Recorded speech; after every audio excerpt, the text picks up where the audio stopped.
Smoking causes cancer, smoking kills. புகைப்பிடித்தல் புற்றுநோயை உண்டாக்கும் மற்றும் உயிரை கொல்லும். Consumption of alcohol is injurious to health. மது அருந்துதல் உடல் நலத்திற்கு கேடு விளைவிக்கும். Be safe, don't drink and drive. பாதுகாப்பாக இருப்பீர், மது அருந்துவிட்டு வாகனம் ஓட்டாதீர்.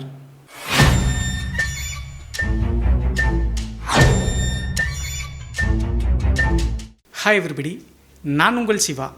Welcome to our channel. இன்றைய காணொலியில் தமிழ்நாட்டினுடைய கோயம்புத்தூருக்கு அருகாமையில் நடந்த ஒரு அதிபயங்கர அமானுஷ திகில் சம்பவத்தை தாங்க முழுமையாக பார்க்க போகிறோம். இந்த சம்பவத்தில் கோயம்புத்தூர் டு கேரளாவுக்கு இடைப்பட்ட ஒரு காட்டுப்பகுதியில் 2001 காலகட்டத்தில் ஒரு வாலிபருக்கு நடந்த திகில் மற்றும் அமானுஷ நிகழ்வு தாங்க இன்றைய காணொலி. ஸோ இன்றைய காணொலியும் கொஞ்சம் கூட சுவாரஸ்யம் மற்றும் த்ரில்லிங் குறையாமல் நீங்கள் அப்படியே எதிர்பார்க்கலாங்க. இதுபோன்று உங்களுடைய வாழ்க்கையிலும் ஏதாவது திகில் சம்பவம் நடந்துருச்சுன்னா இந்த மின்னஞ்சல் மூலியமாக அதை ஷேர் பண்ணலாங்க. ஒருவேளை மின்னஞ்சலில் டைப் பண்ணுறது கஷ்டமாக இருந்துச்சு அப்படின்னா நம்ம சேனலோட இன்ஸ்டாகிராம் லிங்கை கீழே டிஸ்கிரிப்ஷனில் கொடுத்துருக்கேங்க. அதில் போய் ஃபாலோ பண்ணிவிட்டு வாய்ஸ் நோட்டாக கூட ஷேர் பண்ணலாங்க. இது வரைக்கும் நம்ம சேனலை நீங்கள் சப்ஸ்கிரைப் பண்ணாமல் பார்த்துட்டு இருந்தாலும் சரி, புதிய பார்வையாளராக இருந்தாலும் சரி, வீடியோக்கு கீழே இருக்கக்கூடிய சப்ஸ்கிரைப் பட்டன் மற்றும் பெல் ஐக்கான் இரண்டையுமே கிளிக் பண்ணிடுங்க. நம்ம ஷோக்குள்ளே போலாம்.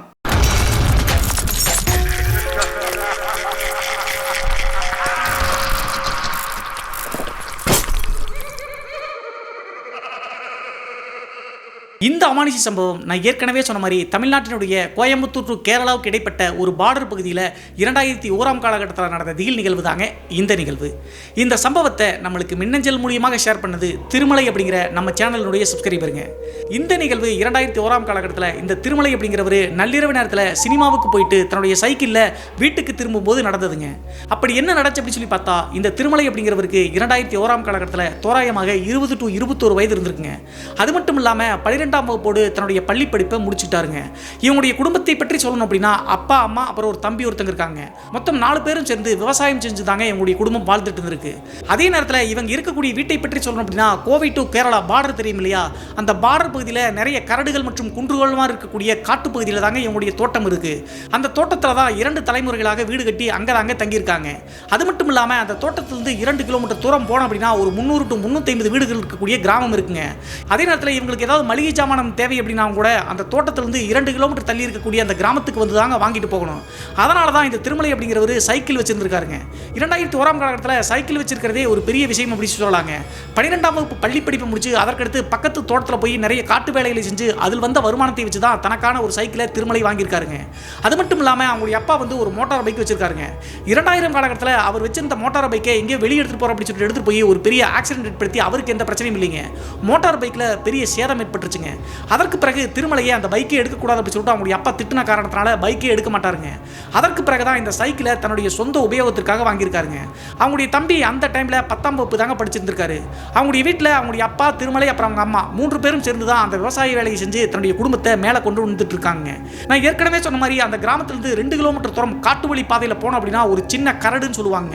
கரடு அப்படின்னா தெரியும் இல்லையா, மலைப்பகுதியில் சின்னதாக இருக்கும். சுற்றி வந்து மரங்கள் அடர்ந்து போய் அதுவும் காடு அப்படின்னு தாங்க சொல்லணும். அந்த காட்டுப்பகுதியமாக இருக்கக்கூடிய கரடுக்கு கீழே தான் இவங்களுடைய 3 ஏக்கர் தோட்டம் இருந்திருக்குங்க. அந்த தோட்டத்தில் தான் இவங்களுடைய வீடும் இருந்திருக்குங்க. அதே நேரத்தில் இந்த திருமலை மற்றும் அவங்களுடைய தம்பி 2 பேருமே அந்த தோட்டத்தை வீட்டில் தாங்க பிறந்தாங்க. அப்போதிருந்து இப்போது வரைக்கும் அந்த காட்டுக்குள்ளேயே இருக்கக்கூடிய காரணத்தினால பெரும்பாலும் அந்த பகுதியை பார்த்து பயம் எல்லாம் கிடையாதுங்க. இப்படி இருக்கும்போது 2001 காலகட்டத்தில் இந்த திருமலையினுடைய குடும்பத்தார் ஒட்டுமொத்தமாக கிளம்பி ஒரு மேரேஜ் ஃபங்க்ஷனுக்கு கிளம்புறாங்க. கிளம்பும்போது திருமலை மட்டும் தோட்டத்திலே இருக்கட்டும் அப்படின்னு சொல்லிட்டு அவங்களுடைய அப்பா சொல்லிட்டாருங்க. அதற்கு முக்கியமான காரணம் என்ன அப்படின்னு சொல்லி பார்த்தா, ஆடு மாடுகள் நிறைய இருக்குங்க. அதை விட்டுட்டு போக முடியாது, நீ பார்த்துக்கோ அப்படின்னு சொல்லிட்டு தன்னுடைய தம்பியும் கூப்பிட்டு அவங்களுடைய அப்பா, அம்மா அவங்க வச்சிருந்த மோட்டார் பைக் எடுத்துட்டு கிளம்பி போயிட்டாங்க. அவங்க போகக்கூடிய திருமண ஃபங்க்ஷன் ஈரோடு அப்படிங்கிற காரணத்தினால முந்தைய நாள் காலையிலேயே சொந்த ரிலேட்டிவ் அப்படிங்கிற காரணத்தினால 3 பேரும் கிளம்ப ஆரம்பிச்சிட்டாங்க. திருமலையினுடைய அப்பா, அம்மா, அப்புறம் அவங்களுடைய தம்பி. அவங்களுடைய அப்பா வந்து தோட்டத்தை பார்த்துக்கோ அப்படின்னு சொன்ன காரணத்தினால வேற வழி இல்லாமல் அந்த தோட்டத்தில் திருமலை மட்டும் தாங்க இருந்திருக்காரு. நான் ஏற்கனவே சொன்ன மாதிரி பிறந்த இடமே அது அப்படிங்கிற காரணத்தினால தனியாக இருந்தாலும் அவருக்கு பயமெல்லாம் கிடையாதுங்க. அது மட்டும் இல்லாமல் இன்னும் மிக குறிப்பாக சொல்லணும் அப்படின்னா அந்த கரடு இருக்கக்கூடிய தோட்டத்து பகுதி வந்து பார்த்தீங்கன்னா இவங்களுடைய வீடு மட்டும் தாங்க இருக்கு. பக்கத்தில் தோட்டக்காரங்கள் இருந்தாலும் கூட வீடுகள் அங்கே கிடையாதுங்க. கிராமத்தில் தான் வீடு கட்டியிருக்காங்க. நள்ளிரவு நேரத்தில் அந்த திருமலை மட்டும் தாங்க அந்த தோட்டத்து வீட்டில் இருந்தாக வேண்டிய கட்டாயம். இவர் இல்லை அப்படின்னா ஆடு மாடுகளை நைட்டு வந்து யாராவது திருடர்கள் கொண்டு போயிட்டாங்க அப்படின்னா பிரச்சனை அப்படின்னு சொல்லிட்டு தான் திருமலையை தங்க வச்சுட்டு போயிருக்காங்க. இந்த டைமில் திருமலை ஒரு சைக்கிள் வச்சிருந்தாருன்னு சொன்னலையா, அந்த சைக்கிளை ஒரு 2-3 நாளுக்கு முன்னாடி அந்த கிராமம் இருக்கு இல்லையா, அந்த கிராமத்தில் இருக்கக்கூடிய ஒரு சைக்கிள் கடையில் கொடுத்துட்டாருங்க.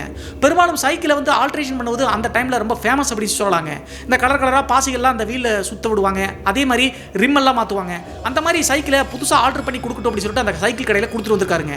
அவங்களுடைய அப்பா அம்மா தம்பி போன அன்றைய மாலை 5 மணி 6 மணி தோராயமாக அந்த சைக்கிள் கடைக்காரர் வந்து பார்த்தீங்கன்னா சைக்கிள் எடுத்துங்க அப்படின்னு சொல்லிட்டு சைக்கிளை விடும்போதே சொல்லியிருக்காருங்க. அது ஞாபகம் வந்த காரணத்தினால அவங்கெல்லாம் ஊருக்கு கிளம்பின பிறகு மாலை 5 மணி 5:30 மணி தோராயமாகுங்க. மாடுகளுக்கு தண்ணீர்லாம் பாய்ச்சி கொட்டையில் கட்டி வச்சிட்டாருங்க. சரி நம்ம போய் சைக்கிள் எடுத்து வரலாம் அப்படின்னு சொல்லிட்டு அவங்களுடைய தோட்டத்து வீட்டிலிருந்து நேராக கிளம்பி 2 கிலோமீட்டர் தூரம் அந்த காட்டுவழி பாதையில் நடந்தே போறாருங்க. அவங்களுடைய அப்பாவும் இல்லாத காரணத்தினால வேற வழி கிடையாதுங்க. அது அங்கே பஸ் வசதியெல்லாம் கிடையாது, கரடு அப்படிங்கிற காரணத்தினால நேராக நடந்தே ஒரு 6 மணி 6:15 மணி தோராயமாக அந்த வில்லேஜில் இருக்கக்கூடிய சைக்கிள் கடைக்கு போய் பார்த்துட்டாருங்க. சைக்கிளை பார்த்த உடனே இவருக்கு ரொம்ப சந்தோஷமுங்க. நான் ஏற்கனவே சொன்ன மாதிரி அந்த சைக்கிள் கடைக்காரர் அந்த சைக்கிளை ரொம்ப பயங்கரமாக ஆல்ட்ரேஷன் பண்ணி வச்சிருக்காருங்க. அதற்கு தேவையான பணத்தை கொடுத்துட்டு அந்த சைக்கிளை கொஞ்சம் நேரம் ஓட்டி பார்க்கலாம்னு சொல்லிட்டு எடுத்து வேகமாக ஆர்வத்தில் ஓட்டி பார்க்குறாருங்க. சரி கிளம்பி திரும்பி வீட்டுக்கு போகலாம்னு சொல்லிட்டு முடிவெடுக்கும் போது அந்த திருமலைக்கு ஒரு ஆர்வம் ஒன்று வருதுங்க. அது என்ன அப்படின்னு சொல்லி பார்த்தா, அந்த வில்லேஜிலிருந்து மறுபடியும் நேர ஆப்போசிட்டில் ஒரு 1.5 கிலோமீட்டர் தூரம் எகைன் போனோம் அப்படின்னா அங்கே சின்ன ஒரு டென்ட் கொட்டாய் இருக்குங்க. ஏதோ இவருக்கு பிடிச்ச படம் வந்து அப்போ ஓடிட்டு இருந்துருக்குங்க. எப்போதுமே அந்த டென்ட் கொட்டாயில் இரவு 7 மணிக்கு ஒரு ஷோ போடுவாங்க, 10 மணிக்கு முடிஞ்சிடும். அந்த ஷோவுக்கு இந்த சைக்கிளில் போயிட்டு வரலாம் அப்படின்னு சொல்லிட்டு முடிவெடுத்துட்டாருங்க. தன்னுடைய அப்பா அம்மாவும் இல்லை நம்ம போயிட்டு வந்தால் தெரியாது அப்படின்னு சொல்லிட்டு சைக்கிள் எடுத்துகிட்டு நேராக அந்த 1.5 கிலோமீட்டர் தாண்டி இருக்கக்கூடிய டென்ட் கொட்டாய்க்கு இரவு 7 மணி தோராயமாக போய் சேர்ந்துட்டாருங்க. அங்கே போயிட்டு லோக்கல் இருக்கக்கூடிய ஒரு ஹோட்டலில் சாப்பிட்டு முடிச்சுட்டு டிக்கெட்டை வாங்கிட்டு திரைப்படத்தை பார்க்க ஆரம்பிக்கிறாருங்க. நான் ஏற்கனவே சொன்ன மாதிரி இரவு 10 மணிக்கு அந்த சினிமா ஷோ முடிஞ்சிருங்க. 10 மணிக்கு தன்னுடைய சைக்கிள் எடுத்துட்டு திரும்ப ரிட்டர்ன் அவருடைய தோட்டத்துக்கு போகலாம்னு சொல்லிட்டு கிளம்பும்போது அந்த சினிமா கொட்டையிலிருந்து 1.5 கிலோமீட்டர் தூரம் இந்த சைக்கிள் ரெடி பண்ண வில்லேஜ் இருக்கு இல்லையா, அந்த வில்லேஜ்லேருந்து நிறைய பேர் வந்திருக்காங்க. அவங்களோட பேசிட்டே 10:30 மணி தோராயமாக அந்த வில்லேஜுக்கு வந்து சேர்ந்துட்டாருங்க. அந்த வில்லேஜ்லேருந்து 2 கிலோமீட்டர் தூரம் இருக்கக்கூடிய அந்த காட்டு வழி பாதையில் கரடுமா இருக்கக்கூடிய தோட்டத்து வீட்டுக்கு போகணுமே, அதுதான் இவருக்கு பெரிய டாஸ்க்குங்க. இவர் நான் ஏற்கனவே சொன்ன மாதிரி இந்த அமானுஷங்கள் ஆவிகள் மேல எல்லாம் நம்பிக்கை கிடையாதுங்க. நிறைய முறை இரவு நேரங்களில் சைக்கிளில் அந்த காட்டுப்பகுதியில் போயிட்டு வந்துருக்காருங்க. அதனால் அதை பெருசாக எடுத்துக்காம கிளம்பலாம்னு சொல்லிட்டு அந்த வில்லேஜிலிருந்து நேராக அந்த காட்டு வழி பாதையை நோக்கி கிளம்ப ஆரம்பிக்கிறாருங்க. ஆனால் அன்றைய நாள் இவருக்கு ஒரு கெட்ட காலம் அப்படின்னே சொல்லலாங்க. என்ன அப்படின்னு சொல்லி பார்த்தா, அந்த வில்லேஜிலிருந்து கிளம்பும்போது அவரோட வந்த ஒரு நண்பர் என்ன சொல்லியிருக்காரு அப்படின்னா, இன்னைக்கு அமாவாசை வேறடா, அந்த காட்டு வழி பாதை பகல்லையே இருட்டாக தான் இருக்கும், சைக்கிளில் இருக்கக்கூடிய அந்த வெளிச்சத்தை வச்சு நீ எப்படி போவ, பெசாம இங்கே தூங்கிட்டு போ அப்படின்னு சொல்லிட்டு அவருடைய நண்பர் சொல்லியிருக்காருங்க, வில்லேஜில் இருக்கக்கூடிய நண்பர். ஆனால் அப்படி கேட்டாலும் கூட திருமலை அங்கே இருக்க முடியாதுங்க. இரவு நேரத்தில் ஆடு மாடுகளை யாராவது திருடர்கள் வந்து கொண்டு போயிட்டாங்க அப்படின்னா அவங்களுடைய அப்பா கொன்னே போட்டுவாருங்க. அதை யோசிச்சு பார்த்து நான் எப்படியும் போய் சேர்ந்துருவோம் அப்படின்னு சொல்லிட்டு நேரா அந்த காட்டு வழி பாதையில தோட்டத்தை நோக்கி கிளம்பி போயிட்டு இருக்காருங்க. அந்த மக்கள் நடமாடக்கூடிய வில்லேஜ் இருந்து அந்த காட்டு பாதையில கிட்டத்தட்ட 1/2 கிலோமீட்டர் தூரம் போற வரைக்கும் எந்தவித பிரச்சனையும் இல்லைங்க. மிதிவண்டியை வேகமா மிதிச்சுக்கிட்டே வேகமா போயிட்டு தாங்க இருந்திருக்காரு இந்த திருமலை அப்படிங்கிறவரு. கரெக்டா அந்த 1/2 கிலோமீட்டர் தூரம் பக்கத்தில் போன உடனே அங்க ஒரு பெரிய திகில் ஒன்று நடக்குதுங்க இந்த திருமலை அப்படிங்கிறவருக்கு. எல்லா வீடியோக்களையும் சொல்ற மாதிரி இவருடைய வாழ்க்கையே புரட்டி போடும் வகையில் ஒரு அமானுஷ்ய புயல் வீச ஆரம்பிச்சுங்க. என்ன நடச்சப்ப சொல்லி பார்த்தா, அந்த 1/2 கிலோமீட்டர் தூரம் அந்த டெப்தான டார்க் ஃபாரஸ்ட்குள்ள போன உடனே இவருக்கு தன்னைத்தானே பயம் வர ஆரம்பிச்சிருச்சுங்க. அமாவாசை இருட்டு வேற, அந்த சைக்கிளுடைய முகப்பு வெளிச்சம் கொஞ்சம் தாங்க அந்த டைனமிக்ல வீல்ல சுத்துற வெளிச்சம் வரும் இல்லையா, அந்த வெளிச்சம் ரொம்ப ஸ்மாரா தாங்க அடிக்குது. அந்த சைக்கிளுடைய முகப்பு வெளிச்சத்தையும் அந்த அமாவாசை இருட்டு கொஞ்சம் கொஞ்சமா முழுங்கிட்டு இருக்குங்க. இந்த டைம்ல பயந்துகிட்டே அந்த திருமலை கொஞ்சம் வேகமா மிதிச்சுட்டு போயிட்டு இருக்கும்போது டக்குன்னு அந்த சைக்கிளுடைய பேக் டயர் வந்து பட்டுன்னு ஒரு சத்தம் கேட்குதுங்க. இறங்கி செக் பண்ணி பார்க்கும்போது சைக்கிளுடைய பேக் டயர் வந்து பார்த்தீங்கன்னா வெடிச்சிருச்சாட்டுங்க, பஞ்சர் ஆயிடுச்சு. என்னடா பண்ணுறது அப்படி சொல்லிட்டு யோசிச்சுட்டு திருமலைக்கு பயம் இன்னும் கொஞ்சம் அதிகமாச்சுங்க. இருந்தாலும் பரவாயில்ல, நம்ம மிதிச்சு பார்க்கலாம்னு சொல்லிட்டு மறுபடியும் அந்த டயர் வெடிச்ச ட்ரிம்மில் போட்டு மிதிச்சா வண்டி மூவ் ஆகாதில்ல, ரொம்ப கஷ்டப்பட்டு மிதிச்சும் போகவே இல்லைங்க. பயத்தினுடைய உச்சத்தில் இருந்த காரணத்தினால சைக்கிளையும் விட்டு போக முடியலைங்க, தள்ளிட்டே நடந்து போயிட்டு இருக்காரு பயத்தோடையே சுற்றி முத்தியும் பார்த்துட்டு. அந்த காட்டுக்குள்ள நள்ளிரவு நேரமாக இருந்தாலும் கூட அந்த குருவியினுடைய சத்தம் ஆந்தையினுடைய சத்தம் எல்லாம் பயங்கர அலறலா கேட்டிருக்குங்க. அதெல்லாம் கேட்ட காரணத்தினால இன்னும் கொஞ்சம் திருமலைக்கு பயம் அதிகமாச்சு அப்படின்னே சொல்லலாங்க. இருந்தாலும் சைக்கிளை வச்சுட்டு தான் போகக்கூடிய அந்த தோட்டத்து வீட்டை நோக்கி அந்த காட்டுக்குள்ள நடந்து போயிட்டு இருக்காருங்க. கிட்டத்தட்ட மறுபடியும் ஒரு 1/2 கிலோமீட்டர் தூரம் போன உடனே கும்மிருட்டா ஆயிடுச்சுங்க. அமாவாசை இருட்டு மட்டும் இல்லாமல் இப்போ சைக்கிளை தள்ளிட்டு தானே போயிட்டு இருக்காரு. அதனால அந்த முகப்பு வெளிச்சம் ரொம்ப லைட்டாக தான் கிடைக்குது. ஏன்னா வேகமாக சைக்கிளை ஓட்டினாதான் அந்த வெளிச்சம் அதிகமாகும். இப்போ தள்ளிட்டு போகக்கூடிய காரணத்தால ரொம்ப குறைந்தபட்ச வெளிச்சம் தான் கிடைச்சிட்டு இருக்கு. அந்த டைம்ல தான் பயத்தினுடைய உச்சத்தில் போயிட்டு இருக்கும்போது திருமலைக்கு ஒரு பயங்கரமான காட்சி ஒன்று தென்படுதுங்க. என்ன ஆச்சு அப்படின்னு சொல்லி பார்த்தா, அந்த கும்மிருட்டு ஃபாரஸ்ட் ரோட்ல வந்து பார்த்தீங்கன்னா இவர் போயிட்டு இருக்கக்கூடிய இடத்துல இருந்து ஒரு 20 மீட்டர் தள்ளிங்க ஒரு பெரியவர் ஒருத்தருங்க இவருக்கு முன்னாடி வேக வேகமாக நடந்துட்டு போயிட்டு இருக்காருங்க. அந்த உருவத்தை இருட்டா இருந்தாலும் கூட இவரால் பார்க்க முடியுதுங்க. அந்த கும்மிருட்டில் எந்த வெளிச்சமும் மரங்களும் கூட தெரிய மாட்டேங்குது. ஆனால் அந்த முதியவர் போகிறது மட்டும் இவருக்கு நல்லாவே தெரியுதுங்க. ஏற்கனவே வந்து பயந்த தோட்டத்தில் இருந்த காரணத்தினால யாரோ ஒரு பெரியவர் வந்து போயிட்டு இருக்காரு, அவரோட சேர்ந்து நம்ம நேராக வந்து தோட்டத்து வீட்டுக்கு போய் சேர்ந்துடலாம் அப்படின்னு சொல்லிட்டு வேக வேகமாக அந்த பெரியவரை சத்தம் போட்டு கூப்பிடுறாருங்க. இவர் எவ்வளவு சத்தம் போட்டும் கூட அந்த முன்னாடி நடந்து போயிட்டு இருக்கக்கூடிய பெரியவர்கிட்ட இருந்து எந்தவித பதிலும் வரலீங்க. அந்த நபர் இன்னும் வேக வேகமாக பதில் சொல்லாமல் முன்னோக்கி நடந்து போயிட்டு இருக்காருங்க. அப்போது இந்த திருமலை என்ன நினைச்சிட்டார் அப்படின்னு சொல்லி பார்த்தா, இவங்களுடைய தோட்டம் மட்டும் இல்லாமல் நிறைய தோட்டங்கள் பக்கத்தில் இருக்குன்னு சொன்னோம் இல்லையா, அந்த தோட்டத்தில் நைட் நேரத்தில் இந்த மும்முனை மின்சாரம்னு சொல்லுவாங்க, 3 ஃபேஸ் லைன். அந்த 3 ஃபேஸ் லைன் வந்தால் தான் கிணட்டு மோட்டர்லாம் போட முடியும். ஸோ அந்த மும்முனை மின்சாரத்தில் 2001 காலகட்டத்தில் தமிழக அரசு இரவு நேரத்தில் தான் கொடுப்பாங்க. அப்போது போய் தண்ணீர் பாய்ச்சிக்கணுங்க கிணத்து மோட்டர் போட்டு. ஸோ அதற்காக தான் ஏதோ தோட்டத்தில் வந்து மோட்டர் போட்டு தண்ணீர் பாய்ச்சுவதற்காக ஒரு வயசானவர் போராட்டம் இருக்கு, நம்மளுக்கு தெரிஞ்சவராக தான் இருக்கணும் சொல்லிட்டு சத்தம் போட்டு அந்த முதியவர் பக்கத்தில் நெருங்கி பக்கத்தில் போயிட்டாருங்க. அந்த முதியவருக்கு ஒரு 10 அடி பக்கத்தில் நெருங்கி போய் பார்க்கும்போது தான் இவருக்கு இன்னொரு ஷாக்குங்க. என்ன ஆச்சு அப்படின்னு சொல்லி பார்த்தா, அந்த முதியவர் வந்து பார்த்தீங்கன்னா இப்போது இருக்கக்கூடிய ட்ரெண்டில் இருக்கக்கூடிய மாதிரி ட்ரெஸ் பண்ணலீங்க. கோவணம் ஒன்று கட்டுற மாதிரி இருக்குங்க, இடுப்பு எல்லாம் இலைத்தலை கட்டுற மாதிரி இருக்காரு. அவரை பார்த்தாவே பழங்கால மனுஷன் மாதிரி தெரியுறாருங்க, ஆதிவாசி மாதிரி தெரியாது. அந்த மாதிரி தோற்றத்தோடு தான் அந்த முதியவர் முன்னோக்கி நடந்து போறத பக்கத்தில் நெருங்கி போய் பார்த்துட்டாருங்க. அதற்கு பிறகு பயந்துகிட்டே ஸ்டன் ஆகி அங்கேயே சைக்கிளோடு நின்றுட்டாருங்க. அப்போது அங்கே முன்னாடி போயிட்டு இருந்த முதியவர் வந்து பார்த்தீங்கன்னா ஒரு 10 அடி 20 அடி தள்ளி லெஃப்ட் சைடில் ஒரு பெரிய புத்து ஒன்று இருந்திருக்குங்க. அந்த புத்துக்கு பின்னாடி ஃபுல்லாக கள்ளிச்செடிகள் இருக்குங்க, கள்ளிச்செடி முட்கள். அந்த முட்கள் இருக்கக்கூடிய புதர்கள் சைடு போயிட்டு டக்குன்னு அந்த முதியவர் மறைஞ்சு போயிட்டாருங்க. அதற்கு பிறகு இந்த காட்சியை பார்த்த உடனே திருமலைக்கு தூக்கி வாரி போட்டுச்சுங்க. ஏன்னா அந்த முதியவர் நடந்து போனாரு, வித்தியாசமான தோற்றத்தோடு இருந்தாரு. அங்க போனே காணாம போயிட்டாரு அப்படின்னு சொல்லிட்டு, இருந்தாலும் ஐயா ஐயா அப்படின்னு சொல்லிட்டு அங்கிருந்து அந்த புத்து பக்கத்தில் போய் சத்தம் போடுறாருங்க. அப்படி சத்தம் போட்டும் கூட எந்தவித பதிலும் திருமலைக்கு வரலைங்க. அதற்கு பிறகு திருமலைக்கு புரிஞ்சிருச்சுங்க, அது நார்மலா ஒரு மனுஷனே கிடையாது, பழங்கால ஆதிவாசிகள் மாதிரி அந்த ட்ரெஸ் பண்ணியிருந்தாரு, ஏதோ தப்பா இருக்கு அப்படின்னு சொல்லிட்டு நினைச்சிட்டு வேக வேகமா மறுபடியும் சைக்கிளை தள்ளிக்கிட்டே ஓட்டம் பிடிச்சி வந்துட்டு இருக்காருங்க. கரெக்டாக அங்கிருந்து ஒரு 1/2 கிலோமீட்டர் தூரம் போன உடனே அங்கே ஓடை தண்ணீர் ஒன்று போயிட்டு இருக்குங்க. அந்த ஓடைக்கு பக்கத்தில் வந்துட்டாருங்க. அங்கே வந்த பிறகுதான் ஓரளவுக்கு ரிலாக்ஸ் ஆயிருக்காருங்க. ஆனால் அதற்கு பிறகுதான் இன்னும் பயங்கரங்கள் நடக்கும் அப்படின்னு சொல்லிட்டு திருமலைக்கு தெரியலீங்க. அந்த ஓடைக்கு பக்கத்தில் கொஞ்சம் ரிலாக்ஸ் ஆகி கொஞ்சம் ஸ்லோவாக வந்து மூச்சரிக்க ஓடி வந்த காரணத்தினால சைக்கிளை மெல்ல தள்ளிட்டு அந்த ஓடைக்கு பக்கத்தில் வந்துட்டாருங்க. அந்த ஓடை தண்ணீர் பக்கத்தில் வந்த உடனே அங்கே நல்லா நார்மலாக இருந்த டைமில் சடனாக வந்து அங்கே ஒரு சிரிப்பு சத்தம் பயங்கரமாக கேட்குதுங்க. அந்த சிரிப்பு சத்தங்கள் ஏதோ வயசு பொண்ணுங்க வந்து பார்த்தீங்கன்னா சிரிச்சாங்கன்னு இப்படி சிரிப்பாங்க, அந்த மாதிரி கலகலன்னு அந்த சிரிப்பு சத்தம் கேட்குதுங்க அந்த அமாவாசை இருட்டு இருக்கக்கூடிய காட்டுப்பகுதியில். ஏன்னா இந்த டைமில் இருட்டு நேரத்தில் ஏதோ பெண்களுடைய சிரிப்பு சத்தம் கேட்குது அப்படின்னு சொல்லிட்டு யோசிச்சுட்டு அப்போதுமே இவர் என்ன நினச்சிட்டார் அப்படின்னு சொல்லி பார்த்தா, பக்கத்தில் ஒரு கிராமம் இருக்கும்ல, அங்கே இருக்கக்கூடிய கிராம பெண்கள் யாராவது பாத்ரூம் போவதற்காக நள்ளிரவு நேரத்தில் கொள்ளைக்கு போகிறதுன்னு சொல்லுவாங்க, அந்த கொள்ளைக்கு போவதற்காக வந்திருப்பாங்களாட்டு அப்படின்னு சொல்லிட்டு நினச்சிட்டாருங்க. இருந்தாலும் இவருடைய மனசு கேட்கவே இல்லைங்க. அங்கிருந்து 1 கிலோமீட்டர் 1.5 கிலோமீட்டர் தூரம் கிராமத்திலிருந்து இந்த அமாவாசை இருட்டான காட்டுக்குள்ள வரமாட்டாங்களே அப்படின்னு சொல்லிட்டு யோசிக்கிறாருங்க. அதை உறுதிப்படுத்தும் வகையில் அடுத்து திருமலைக்கு இன்னொரு காட்சி தென்படுதுங்க. நான் ஏற்கனவே சொன்ன மாதிரி அந்த இருட்டு நேரத்தில் எதுவுமே கண்களுக்கு தட்டுப்படலினாலும் கூட அந்த ஆவியில் இருக்கக்கூடிய அந்த மர்மமான உருவங்கள் இவருடைய கண்களுக்கு நல்லா பளிச்சுனே தட்டுப்படுதுங்க.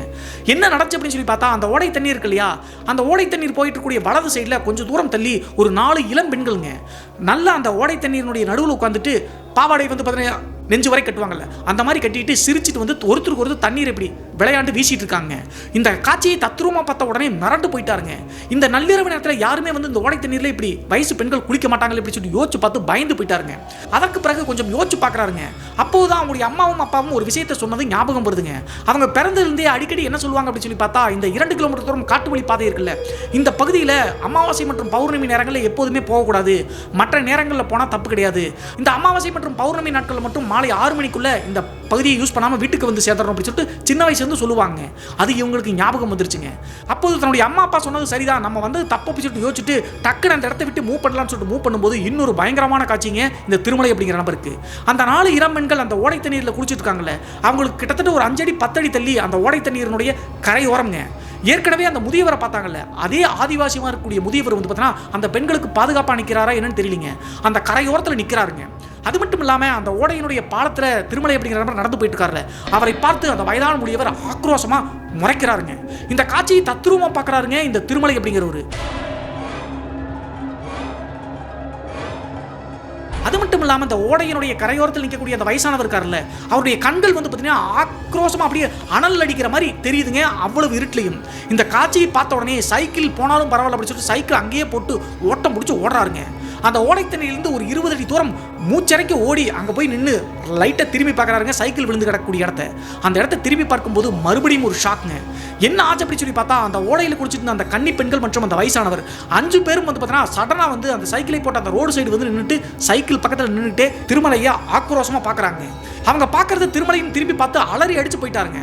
அந்த உருவங்களை பார்த்துட்டு மறுபடியும் திரும்பி ஓடலாம்னு சொல்லிட்டு ஓடும்போது ஒரு 2-3 அடியிலே குப்பரக்க விழுந்துட்டாருங்க இந்த திருமலை அப்படிங்கிறவர். குப்பரக்க விழுந்த உடனே மூக்குல எல்லாம் அடிபட்டுருச்சுங்க. மறுபடியும் தட்டு தடுமாறி எந்திரிச்சு திரும்பி பார்க்காம ஓட்டம் பிடிச்சி தோட்டத்தினுடைய அந்த என்ட்ரி பாயிண்ட்டுக்கே வந்துட்டாருங்க. அந்த தோட்டத்தினுடைய என்ட்ரி பாயிண்ட்டுக்கு மூச்சரைக்கு ஓடி வந்துட்டு அதற்கு பிறகுதான் இவருடைய இதய துடிப்பு நார்மலாக இருக்குங்க. திரும்பி மறுபடியும் ஏதாவது வருதா அப்படி சொல்லிட்டு அந்த இடத்த விட்டு வந்த வழியே திரும்பி பார்க்குறாருங்க. திரும்பி பார்க்கும்போது எதுவுமே இல்லைங்க. எப்படியோ நம்ம உயிர் தப்பிச்சு வந்துட்டோம் அப்படி சொல்லிட்டு தோட்டத்தினுடைய நுழைவாயில் என்ட்ரி ஆகி நேராக வீட்டை நோக்கி நடந்து போயிட்டு இருக்காருங்க. அந்த வழிபாதையில் போயிட்டே இருக்கும்போது இவருக்கு இன்னொரு பயங்கரம் காத்துட்டு இருந்திருக்குங்க. அது என்ன அப்படின்னு சொல்லி பார்த்தா, இவங்க வீட்டில் ஒரு நாய் ஒன்று வளர்க்குறாங்க பாதுகாப்புக்காக. அந்த நாய் வந்து பார்த்தீங்கன்னா இந்த திருமலை உள்ள என்ட்ரி ஆகி வரதை பார்த்துட்டு அங்கிருந்து வேகமாக ஓட்டம் முடிஞ்சு திருமலை நோக்கி வருதுங்க. சரி, நம்ம லேட்டாக வந்த காரணத்தினால கொஞ்சம் தான் வந்திருக்க மாட்டேருக்கு அப்படின்னு சொல்லிட்டு பக்கத்தில் நெருங்கி வர வரைக்கும் திருமலை வந்து கையை வந்து சைகை காமிச்சிட்டே பக்கத்தில் நெருங்கி போறாருங்க. பக்கத்தில் நெருங்கி வந்த அந்த வளர்ப்பு நாய் வந்து பயங்கர ஆக்ரோஷமா திருமலையை கடிக்க பார்த்துருச்சுங்க. ஏன்னா இது வரைக்கும் இப்படி பண்ணதே இல்லையே, நம்ம வளர்த்த நாய் நம்மளை கடிக்க பார்க்குதே அப்படின்னு சொல்லிட்டு குச்சி ஒன்று எடுத்துட்டு விரட்ட பார்க்குறாருங்க. அப்போதும் அந்த நாய் கொஞ்சம் கூட பயப்படாம திருமலையை வந்து பார்த்தீங்கன்னா வெறி பிடிச்ச மாதிரி குறைக்க வருதுங்க, பல்லெல்லாம் ஈன்னு காமிச்சிட்டு. இதை பார்த்து ஒண்ணுமே புரியலைங்க திருமலைக்கு. கடைசியாக குச்சி எடுத்து அந்த நாயை அடிச்சு விரட்டி விட்டுட்டு நேரா வீட்டுக்கு வந்து சேர்ந்துட்டாருங்க. இதுல ஒரு குறிப்பிடப்பட வேண்டிய விஷயம் என்ன அப்படி சொல்லி பார்த்தா, அவங்க வச்சிருக்கக்கூடிய அந்த 3 ஏக்கர் தோட்டம் இருக்கு இல்லையா, அந்த தோட்டத்தில் அவங்களுடைய தாத்தா பாட்டி கிட்டத்தட்ட ஒரு 15 வருடங்களுக்கு முன்னாடி இறந்து போயிட்டாங்க. அவங்களுடைய சமாதி அந்த தோட்டத்துக்குள்ள தாங்க இருக்கு. பெரும்பாலும் இன்னும் கிராமத்தில் வந்து பார்த்தீங்கன்னா யாராவது இறந்து போயிட்டாங்க அப்படின்னா நினைவாக சொந்த இடத்துலயே சமாதியா வச்சுக்குவாங்க, அங்கேயே புதைச்சு வச்சுக்குவாங்க. அதே மாதிரிதான் திருமலையினுடைய அப்பா அம்மா அவங்களுடைய அம்மா அப்பாவினுடைய ஞாபகமாக அந்த 3 ஏக்கர் தோட்டத்தில் ஒரு வேலியோரத்தில் தான் 2 பேர்த்தையும் புதைச்சு சமாதியை உருவாக்கி வச்சிருக்காங்க. இதை எதற்காக சொல்ற அப்படி சொல்லிட்டு இந்த வீடியோவை தொடர்ந்து பாருங்க, அப்புறம் புரியும். அதற்கு பிறகு அந்த நாயை துரத்தி விட்டு நேரா வீட்டுக்குள்ள போயிட்டாருங்க. வீட்டுக்குள்ள போய் விடிய வந்து பார்த்தீங்கன்னா தூக்கமே வரலீங்க இந்த திருமலை அப்படிங்கிறவருக்கு. இவ்வளவு பயங்கரமா அந்த காட்டுக்குள்ள விஷயங்கள்லாம் நடந்துச்சு.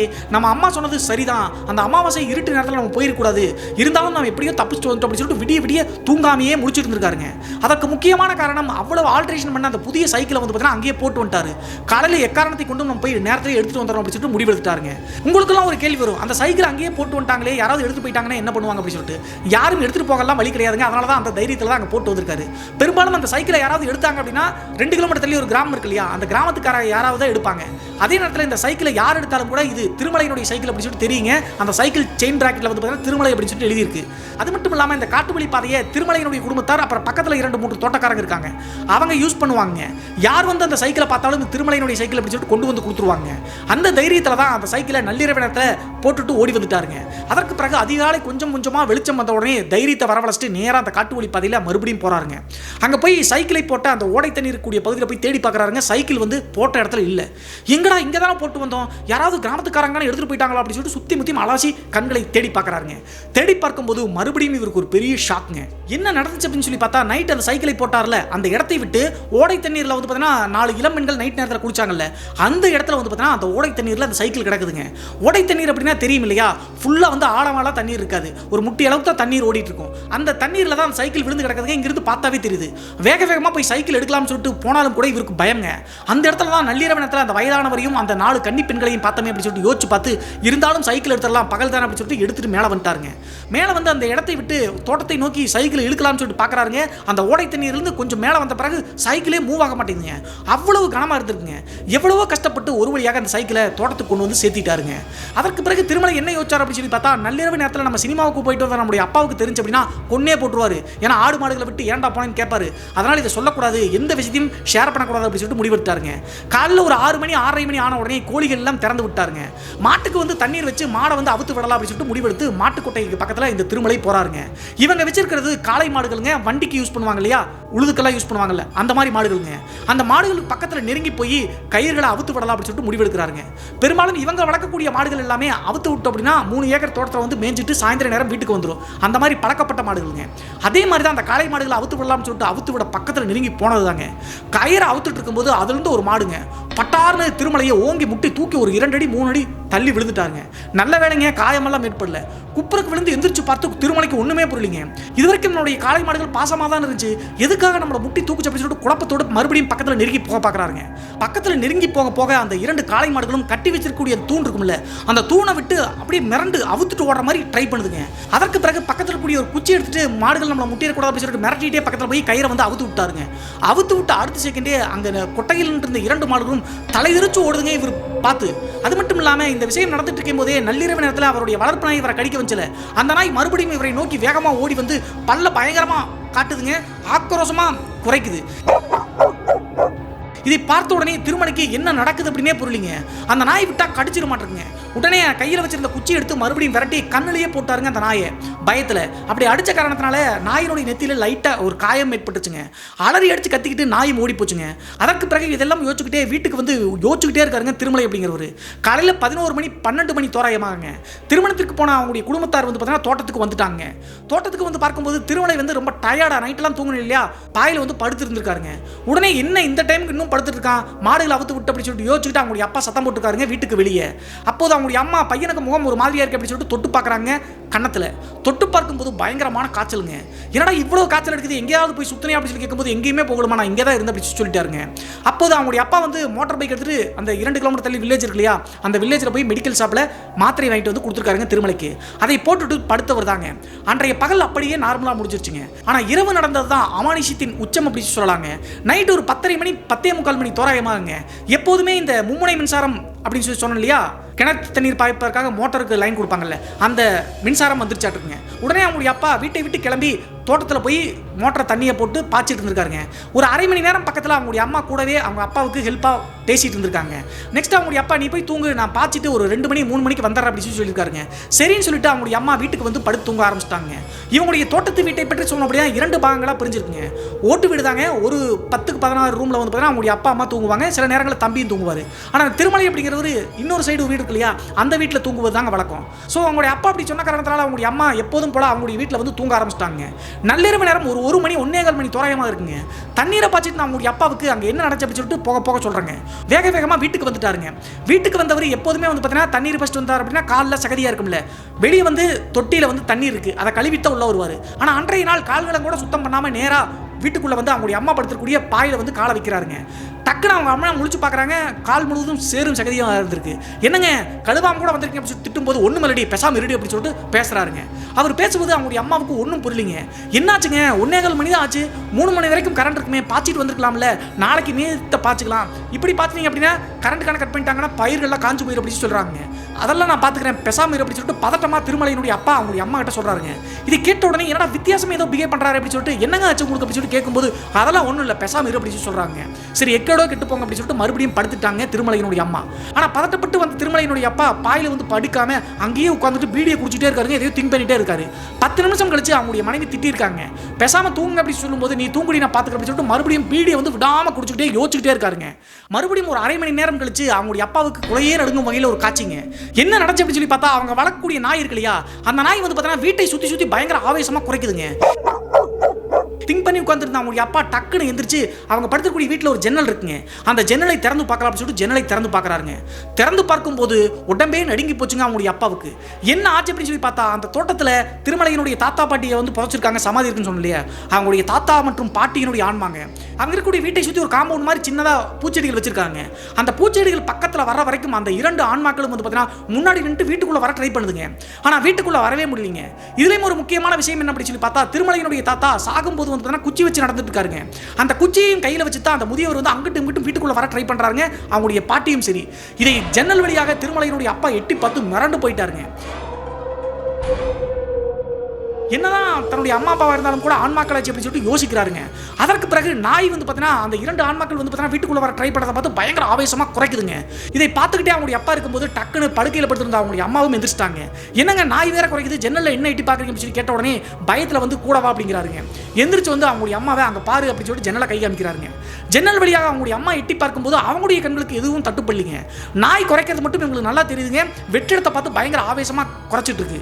ஆனால் திருமலையினுடைய அப்பாவுக்கு மட்டும் அவங்களுடைய அம்மா அப்பாவுடைய ஆன்மாக்கள் அப்படியே அங்கிட்டு இங்கிட்டும் வீட்டுக்குள்ள வரத ட்ரை பண்ணதை பார்த்து மிரண்டு போயிட்டாருங்க. உடனே அவங்களுடைய அம்மா எனங்கண்ணுக்கு ஒன்றும் தெரியலையேங்க, இதையே இப்படி கத்திட்டு கிடக்குது சொல்றாங்க.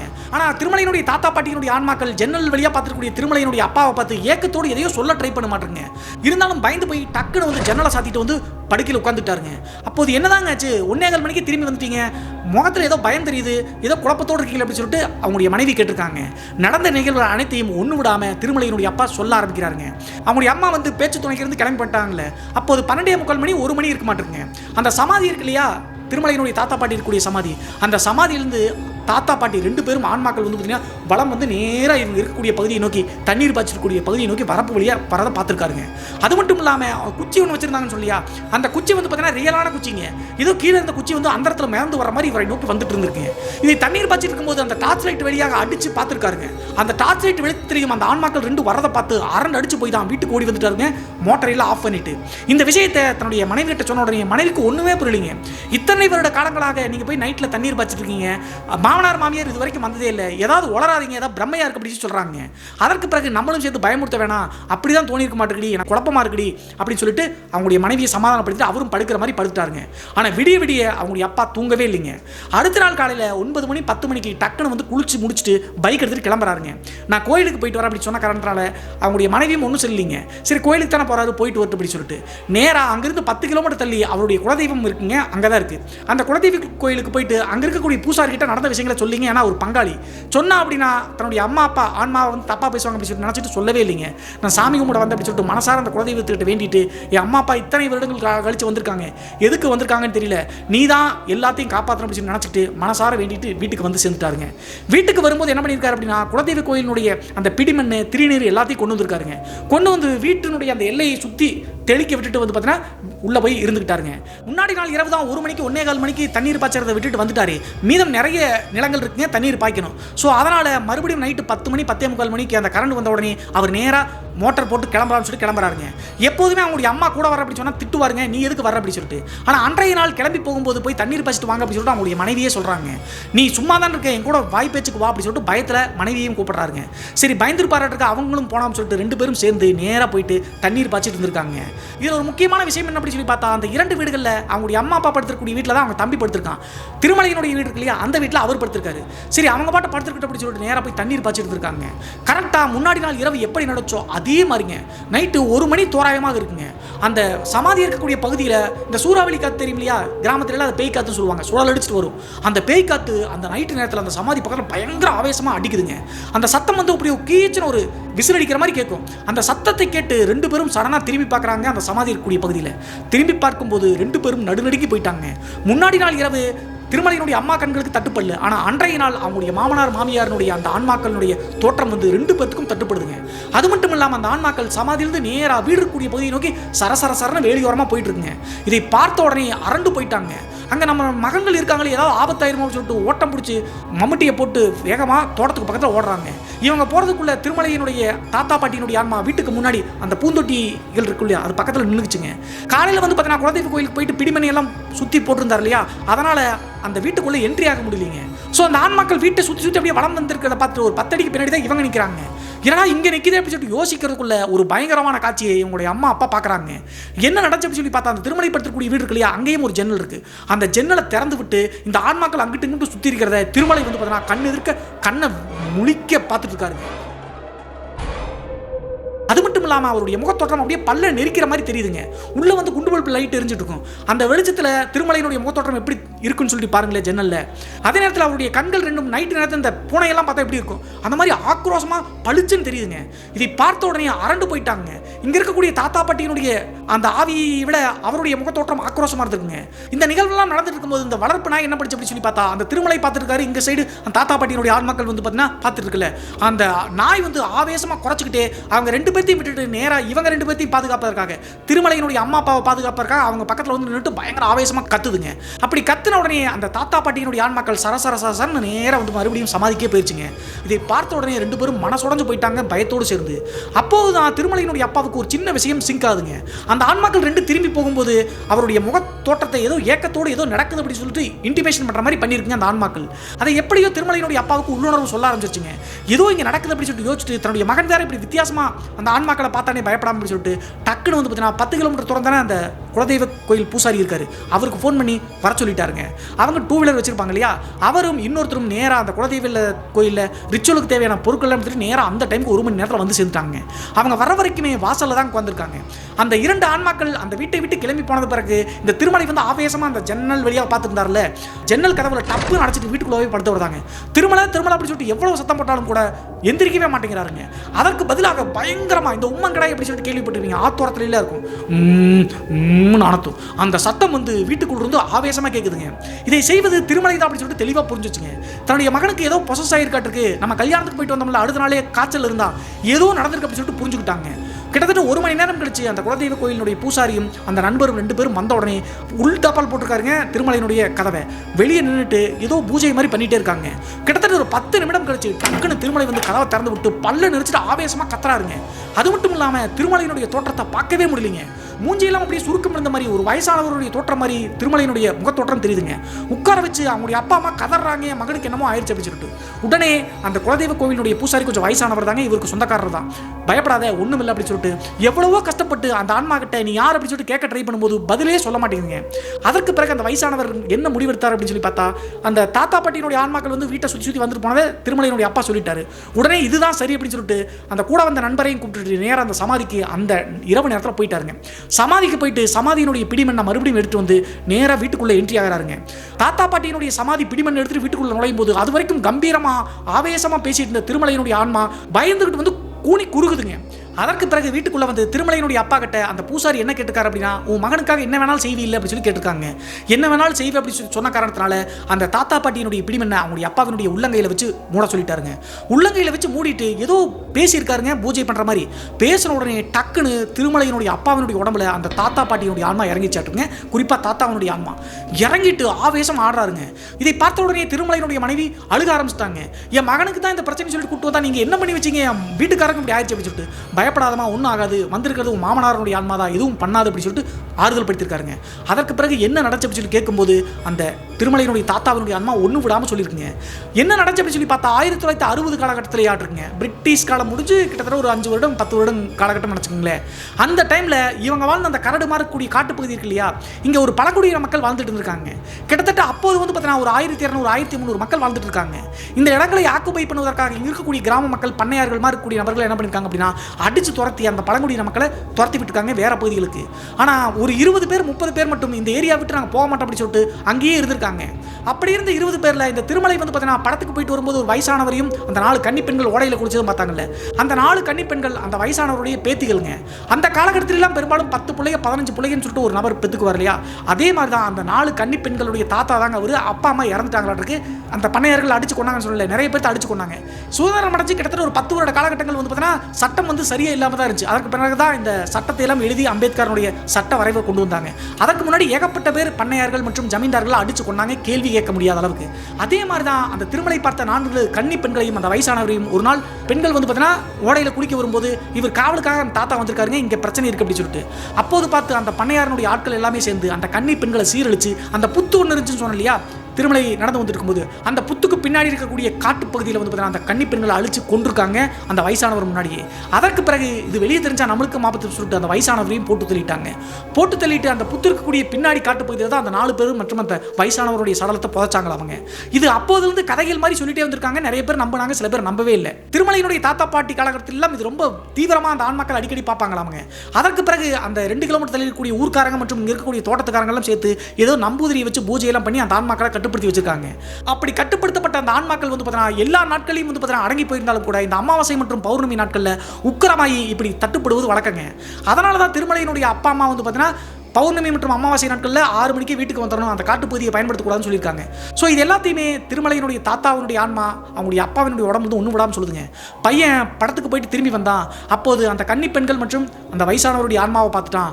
அப்போது சைக்கிளை போட்டு திரும்பி ஓடும்போது குப்பரக்கு விழுந்தார்ல மண்ணு கவி, அப்படி குப்பரக்கு விழுந்த அந்த டைம்லேயே திருமலையினுடைய உடம்பை இந்த வயசானவருடைய ஆன்மா பொசஸ் பண்ணியிருக்குங்க. அப்போதுலேருந்து வீட்டுக்கு வர வரைக்கும் தொடர்ந்து ஃபாலோ பண்ணிட்டே வந்திருக்குங்க. அதனால தான் அந்த இன்சிடென்ட் நடந்து தோட்டத்துக்குள்ள நுழையும் போது அந்த வளர்ப்பு நாய் திருமலையை பார்த்து கடிக்க வந்துச்சுங்க.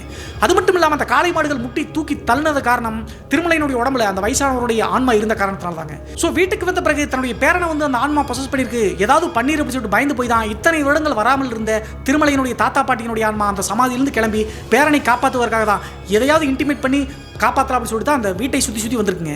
ஆனால் எப்போதெல்லாம் இவங்க குலதெய்வ கோயிலுக்கு போயிட்டு வராங்களோ அப்போதெல்லாம் வீட்டை சுற்றி அந்த பூச்செடிகள் பக்கத்தில் இருக்கக்கூடிய இடத்துல வந்து பார்த்தீங்கன்னா கோவிலுடைய பிடிமண் மற்றும் தீர்த்தத்தை எல்லாம் தெளிப்பது வழக்கங்க. அதனால தான் தாத்தா பாட்டியினுடைய ஆன்மாக்கள் அதை தாண்டி வர முடியலைங்க. நீங்கள்லாம் ஒரு கேள்வி கேட்கலாம், அந்த ஆன்மாக்கள் வர முடியல, திருமலையினுடைய உடம்புல இருக்கக்கூடிய ஆன்மா மட்டும் எப்படி உள்ள போச்சு அப்படின்னு சொல்லி பார்த்தா பெரும்பாலும் ஆன்மாக்கள் வந்து பார்த்தீங்கன்னா ஒரு மனிதனுடைய உடம்பை ஆக்குப்பை பண்ணிச்சு அப்படின்னா அந்த எல்லையை தாண்டி ஈஸியாக போக முடியும். அதனால தான் ஒரு மனிதனுடைய உடம்பை பொசஸ் பண்ணுறது. ஆனால் இந்த தாத்தா பாட்டியினுடைய ஆன்மாக்கள் வந்து பார்த்தீங்கன்னா மனித உடலை வந்து பொசஸ் பண்ணாத காரணத்தால தான் அந்த எல்லையிலேயே நின்றுச்சுங்க. இந்த விஷயங்கள் அனைத்து அனைத்தையும் ஒன்று விடாமல் திருமலையினுடைய அப்பாவினுடைய உடம்பு தான் அவனுடைய தாத்தாவினுடைய ஆன்மா எல்லாத்தையும் சொல்லிச்சுங்க. அதற்கு பிறகு எவ்வளவோ கஷ்டப்பட்டும் கூட அந்த பழங்குடியின மக்கள் நபருடைய முதியவருடைய ஆன்மா வந்து பொசஸ் பண்ணியிருக்கல திருமலையினுடைய உடம்புல இருந்து அதை நீக்கவே முடியலைங்க. கடைசியாக வேற வழி இல்லாமல் திருமலையினுடைய தாத்தாவினுடைய ஆன்மாவை வச்சு அவங்களுடைய அப்பாவினுடைய உடம்புல தான் இருக்கு. அவர் பக்கத்தில் நெருங்கி போய் அவரை வந்து முடிய பிடிச்சி தூக்கியிருக்காருங்க. இந்த விஷயம்லாம் நடந்துட்டு இருக்கும்போது அந்த பூசாரியும் வந்து பார்த்தீங்கன்னா அந்த ரிச்சுவல்லாம் பண்ணிட்டு மந்திரங்கள்லாம் ஓதிட்டே இருக்கும்போது சடனா திருமலையினுடைய உடம்புல இருக்கக்கூடிய அந்த பழங்குடியின முதியவருடைய ஆவி டக்குன்னு விலகிருச்சுங்க. அதற்கு பிறகு தான் திருமலை நார்மலாக இருக்காருங்க. அதே நேரத்தில் ரிச்சுவல்லாம் பண்ணி முடிச்சு அந்த ஆவி நீங்கின பிறகு திருமலையினுடைய அப்பாவினுடைய உடம்புல இருக்கக்கூடிய அவங்களுடைய தாத்தாவினுடைய ஆன்மா இனி எந்த பயமும் படாதீங்க, நள்ளிரவு நேரத்தில் அந்த சைடு யாரும் போகக்கூடாது அப்படின்னு சொல்லிட்டு உத்தரவு கொடுத்துட்டு கிளம்பிருச்சுங்க. இந்த நிகழ்வுக்கு பிறகு திருமலையினுடைய உடம்பை அந்த பழங்குடியின மக்கள் முதியவருடைய ஆன்மா எந்த தாக்குதலும் பண்ணலைங்க. அதே மாதிரி அவங்களுடைய தாத்தா பாட்டியினுடைய ஆன்மாக்களும் தோட்டத்தில் தட்டுப்படவே இல்லைங்க. இது 2001 காலகட்டத்தில் நடந்துச்சு பிரதர். இப்போது எனக்கு தோராயமாக 46-47 வயசாச்சு பிரதர். உங்களுடைய சேனலை நான் விடாமல் பார்க்குறேன். இந்த மாதிரி சம்பவங்களை நான் நம்புறதே கிடையாது. ஆனால் எனக்கு நடந்த பிறகுதான் இது உண்மை எப்படி சொல்லி தெரிஞ்சு பிரதர் அப்படி சொல்லி முடிச்சாருங்க. இன்னும் ஒரு முக்கியமான விஷயம் என்ன அப்படி சொல்லி பார்த்தா அவங்களுடைய தோட்டம் இன்னும் அங்கேயே தான் இருக்காங்க. நிறைய பேர் வீடுகள்லாம் அங்கே பக்கத்தில் கட்டிட்டாங்க. இருந்தாலும் கூட நல்ல எண்ணத்தோடு அவங்களுடைய வீட்டுக்கோ தோட்டத்துக்கோ வந்தாங்கன்னா எந்த பிரச்சனை இல்லையாமங்க. ஏதாவது திருடணும் அல்லது வேற ஏதாவது காரணம் சொல்லி அந்த தோட்டத்துக்குள்ள யாராவது என்ட்ரி ஆனாங்க அப்படின்னா அப்ப மட்டும் திருமலையினுடைய தாத்தா பாட்டியினுடைய ஆன்மாக்கள் அப்பப்ப தட்டுப்படு அப்படி சொல்லிட்டு இப்போதும் சொல்லியிருக்காருங்க. அந்த 3 ஏக்கர் தோட்டத்துக்கு அந்த தாத்தா பாட்டி ஆன்மாக்கள் தான் காவல் தெய்வங்களாக நிற்கிது அப்படி சொல்லிட்டு சொல்லி முடிச்சாருங்க. இன்றைய காணொளி பற்றிய உங்களுடைய கருத்து என்ன அப்படி சொல்லிட்டு மறக்காம கமெண்ட் பாக்ஸ்ல கமெண்ட் பண்ணுங்க. இது போன்று உங்களுடைய வாழ்க்கையிலும் ஏதாவது திகில் சம்பவம் நடந்துருச்சுன்னா இந்த மின்னஞ்சல் மூலியமாக அதை ஷேர் பண்ணலாங்க. ஒருவேளை மின்னஞ்சலில் டைப் பண்ணுறது கஷ்டமாக இருந்துச்சு அப்படின்னா நம்ம சேனலோட இன்ஸ்டாகிராம் லிங்க்கை கீழே டிஸ்கிரிப்ஷனில் கொடுத்துருக்கேங்க. அதில் போய் ஃபாலோ பண்ணிவிட்டு வாய்ஸ் நோட்டாக கூட ஷேர் பண்ணலாங்க. மீண்டும் ஒரு த்ரில்லிங்கான அமானுஷ எபிசோடுடன் உங்களை சந்திக்கும் வரை நான் உங்கள் சிவா.